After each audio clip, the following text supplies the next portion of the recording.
এটা ছিল পুজোর পরের দিন, অর্থাৎ শনিবার দিন সন্ধ্যাবেলার পুজো।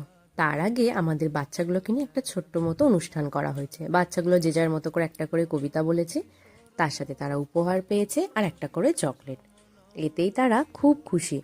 পুজোর দিনগুলো খুব মজা হয়েছে। এইভাবে প্রত্যেকটা দিন প্রত্যেকটা সন্ধে খুব সুন্দর করে কাটছিল।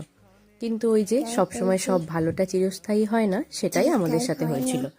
এদিকে ঠাকুরমশাই পুজো করে চলে যাবার পর বাচ্চা মেয়েগুলো মিলে এবার একটু নাচানাচির পালা। সব বাচ্চারা একসাথে থাকলে যা হয়, তার সাথে সুন্দর গান চলছে ওদের মনের মতো করে, যে যার পছন্দসই একটা করে।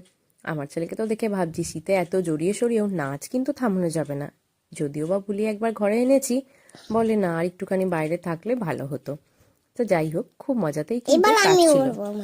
আর এই ছবিগুলো ছিল একেবারে শেষ দিন, অর্থাৎ রোববার দিন। প্রথমে তো ছেলে পাঞ্জাবি পরেছে, বোনেদের দিদিদের সাথে ছবি তুলেছে, এত খেলেছে, হাঁপিয়ে গিয়ে শেষকালে পাঞ্জাবি ছেড়ে একটা অন্য জামা প্যান্ট পরেছে।